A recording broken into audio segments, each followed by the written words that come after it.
জায়গায় যদি বিসমিল্লাহ পড়তে ভুলে যান, আপনার জীবনে বিপদ আসতে আর কিছু লাগবে না, বরকত কমতে আর কিছু লাগবে না। এই 3 জায়গায় যথেষ্ট। খুব মারাত্মক একটা বিষয়। বিসমিল্লাহ তো মোটামুটি সব ভালো কাজের শুরুতেই পড়া হয়, তবে সব জায়গায় ভুলে গেলেও এই 3 জায়গায় মিনিমাম ভুলা উচিত নয়। তার মধ্যে 1 নাম্বার যেটা, এটা আমি সবচেয়ে গুরুত্বপূর্ণ মনে করি, সেটা হচ্ছে বর্তমান পরিস্থিতিতে এটা হচ্ছে আপনার বাথরুমে প্রবেশের শুরুতে বিসমিল্লাহ পড়া। অনেকে বলতে পারেন, হুজুর বাথরুমে ঢুকবেন আবার বিসমিল্লাহ কিভাবে? বাথরুমের শুরুতে তো আমরা আল্লাহুম্মা ইন্নী আউযু বিকা মিনাল খুবসি ওয়াল খাবাইস পড়ি, এটা না আমরা পড়ি। হ্যাঁ, এটার ব্যাপারে আল্লাহর হাবিব সাল্লাল্লাহু আলাইহি ওয়াসাল্লাম জানিয়েছেন।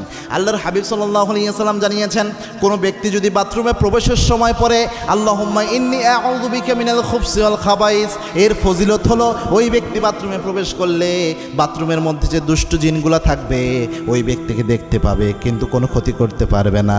কিন্তু কোনো ব্যক্তি যদি বিসমিল্লাহ লাগিয়ে দিতে পারে, বিসমিল্লাহি আল্লাহুম্মা ইন্নী আউযু বিকা মিনাল খুবসি ওয়াল খাবাইস, এই বিসমিল্লাহ সহ যদি দোয়াটা পড়তে পারে,